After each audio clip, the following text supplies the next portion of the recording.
சிங்காசனத்திலே வீற்றிருக்கிற சர்வ வல்லமை உள்ள தேவனுக்கு மகிமை உண்டாவதாக. கிறிஸ்துவுக்குள் அன்பான சகோதர சகோதரிகள் உங்கள் அனைவருக்கும் என் அன்பின் வாழ்த்துதலை தெரிவித்துக் கொள்கிறேன்.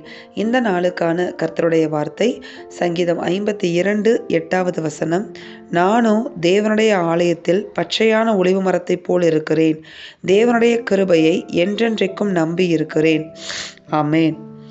பாருங்க, நம்மளை கர்த்தர் அவருடைய சமூகத்தில் கொண்டு வந்திருக்கிறார். அவருடைய கிருபையினால அவருடைய சமூகத்தில் நாம் எப்படி இருக்க வேண்டும் என்பதை இந்த வசனத்தில் சொல்லி இருக்கிறார். எப்படி நம்ம இருக்கணும்னு ஆண்டவர் ஆசைப்படுறாரு நீங்கள் பார்த்தீங்கன்னா, பச்சையான ஒரு ஒலிவ மரத்தை போல அவர் சமூகத்தில் நம்ம எப்பொழுதும் இருக்கணும் அப்படின்னு சொல்லி ஆண்டவர் ஆசைப்படுகிறார். இந்த ஒலிவ மரம், ஒலிவ எண்ணெய், இதெல்லாம் எதை முக்கியமாக குறிக்கிது அப்படின்னு நீங்கள் பார்த்தீங்கன்னா, அபிஷேகத்துக்கு அடுத்த காரியங்களை குறித்து சொல்லப்படுகிறது. ஒலிவ எண்ணெய் அபிஷேகத்தை குறிக்கும். அப்போ பாருங்களேன், பச்சையான ஒலிவ மரமாக நம்ம என்ன செய்து வைத்திருக்கிறார் ஆண்டவர்? அவருடைய சமூகத்தில் நம்மை வைத்திருக்கிறார். நம்ம அப்படி இருக்க வேண்டும் என்று விரும்புகிறார். ஸோ இந்த அபிஷேகம் நம்மளுக்குள்ள, நம்ம ஆண்டவரை ஏற்றுக்கொள்ளும் போதே பரிசுத்த ஆவியானவர் வந்து விடுகிறார். அவருடைய அபிஷேகம் நமக்குள்ளே இருந்து நம்மளை சகல சத்தியத்திற்குள்ளும் என்ன செய்கிறது? நடத்துகிறது. அப்போ நம்ம எப்பொழுதுமே பச்சையான ஒலிவ மரமா, அதாவது பசுமையாக அவர் சமூகத்தில் எப்பொழுதுமே இருக்கணும் அப்படின்னு நீங்கள் பார்த்தீங்கன்னா, அப்படி இருக்கணும்னா அதுக்கு நம்ம என்ன செய்யணும் அப்படின்னு நீங்கள் பார்த்தீங்கன்னா, பாருங்களேன், அந்த வசனத்திலே சொல்லப்பட்டிருக்கிறது அவருடைய ரகசியம். தேவனுடைய கிருபையை என்றென்றைக்கும் நம்பி இருக்கிறேன். ஆமேன். அப்போ என்றென்றைக்கும் தேவனுடைய கிருபையை நாம் நம்பி இருக்கும்போது, அதாவது தேவன் மேல இருக்கிற நம்பிக்கையை நாம் கைவிடாது இருக்கும்போது, நமக்குள்ள அவர் கொடுத்திருக்கிற அந்த அபிஷேகமானது காக்கப்படுகிறது. நாம் அவருடைய சமூகத்துக்குள்ளாக காக்கப்படுகிறோம். அவருடைய பிரசனத்துக்குள்ளாக நாம் பாதுகாக்கப்படுகிறோம். அப்போ என்றென்றைக்கும் அவரை நம்பி இருப்பது அவசியமாக இருக்குது. இப்போ ஆதாம் ஏவாளை நீங்கள் பார்த்தீங்க அப்படின்னா, ஏவாள் எதில் அவங்க விழுந்தாங்க அப்படின்னு நீங்கள் பார்த்தீங்கன்னா, சர்ப்பம் சொல்லுவதை கேட்டு தேவன் பேரில் இருந்த அந்த நம்பிக்கை என்ன செய்தாங்க அப்படின்னு நீங்கள் பார்த்தீங்கன்னா விட்டுட்டாங்க. தேவன் பேரில் இருக்க நம்பிக்கையை விட்டுட்டு சர்ப்பம் என்ன சொல்லுச்சோ அதை அப்படியே நம்பிட்டாங்க. அப்போ அந்த நம்பிக்கை, தேவன் மேலே இருந்த நம்பிக்கை அசைக்கப்பட்டு இன்னொரு காரியத்து மேலே, அது சொல்கிற காரியத்து மேலே அவங்க நம்பிக்கையை தூக்கி வைக்கும்போது அந்த இடத்துல என்ன செய்கிறது அப்படின்னு, என்ன நடந்துச்சு அப்படின்னு நீங்கள் பார்க்கும்போது, பாவம் உள்ள பிரவேசித்தது. அவங்களுக்குள்ள கீழ்ப்படியாமையின் மூலியமாக அந்த பாவம் உள்ள பிரவேசித்து விட்டது. அப்போ என்ன செய்தாங்க அப்படின்னு நீங்கள் பார்த்தீங்கன்னா, தேவ சமூகத்தில் அவங்க மறுபடியும் இருக்க முடியாதபடிக்கு அவங்க என்ன செஞ்சாங்க? அவங்கள தாங்களே ஒழித்து கொண்டாங்க. அவங்களுக்குள்ள நுழைந்த அந்த பாவமானது தேவ சமூகத்தில் அவங்களால என்ன செய்ய முடியல?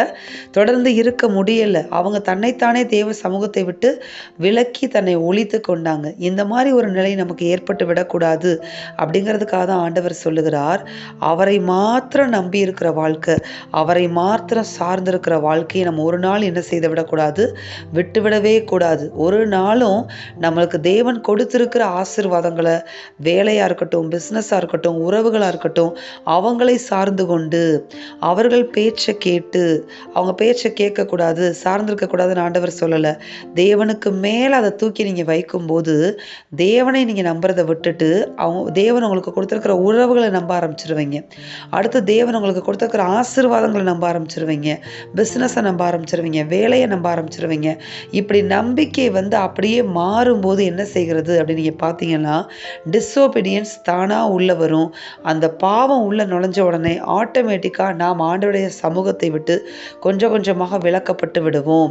அப்போ நம்மளால் என்ன செய்ய முடியாதுன்னா, தேவனுடைய சமூகத்தில், தேவனுடைய ஆலயத்தில் ஒரு பச்சையான ஒலிவ மரமாக நம்மளால் இருக்க முடியாது.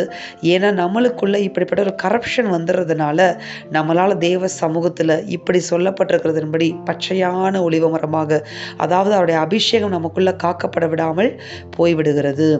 ஸோ இன்னைக்கு நம்ம ஆண்டவர் நம்மக்கிட்ட சொல்கிற ஒரே ஒரு காரியம், அவர் நமக்குள்ளே கொடுத்துருக்கிற பரிசுத்த ஆவியானவரை நாம் காத்து கொள்ள வேண்டும். அப்போ தான் நம்ம பச்சையான ஒலிவு மரமாக அவருடைய சமூகத்தில் எப்பொழுதும் காணப்பட முடியும்.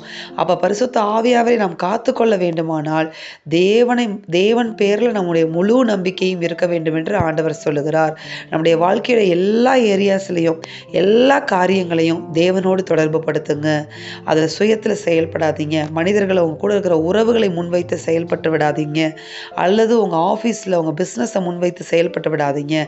உங்கள் பேங்க் பேலன்ஸை நம்பிடாதீங்க. எதையுமே நம்பாமல் கர்த்தரை மாத்திரம் நீங்கள் சார்ந்து கொண்டு நம்பி இருக்கிற ஒரு வாழ்க்கையை எப்பொழுதும் வாழ்வீங்கன்னா, எப்பொழுதும் கர்த்தருடைய சமூகத்தில் நீங்களும் நானும் பச்சையான ஒளிவ மரமாய் காக்கப்பட முடியும். ஆமேன். நாம் செபிப்போமா? எங்கள் அன்பின் பரலோக பிதாவே, நீர் கொடுத்த அந்த வார்த்தைகளுக்காய் உமக்கு கோடான கொடி ஸ்தோத்திரம், கோடான கொடி நன்றியப்பா. இந்த வார்த்தையின்படி ஆண்டவரே, பிள்ளைகள் ஒவ்வொருவரையும் நீர் ஆசீர்வதிப்பீராக. நாங்கள் ஒவ்வொருவரும் உம்முடைய சமூகத்தில் எப்பொழுதும் பச்சையான ஒளிவ மரமாய் உம்முடைய அபிஷேகத்தை காத்துக்கொள்ள, பரிசுத்த ஆவியானவரை காத்துக்கொள்ள, எப்பொழுதும் உம்மை சார்ந்து வாழுகிற வாழ்க்கையை எங்களுக்கு நீர் கிருபையாய் ஆண்டவரே இயேசப்பா பரிசளிக்கும்படியாய் நாங்கள் செபிக்கிறோம். ஆண்டவரே, எப்பொழுதும் உம்மை சார்ந்து கொண்டு உம்மையே நம்பி வாழ்கிற வாழ்க்கையை எங்களுக்கு கொடுங்கப்பா. இயேசுவின் நாமத்தினாலே செபித்து ஜெயம் எடுக்கிறோம் பிதாவே. ஆமேன். இந்த வார்த்தையின்படி இந்த நாளில் தேவன் உங்களை ஆசீர்வதிப்பாராக. ஆமேன்.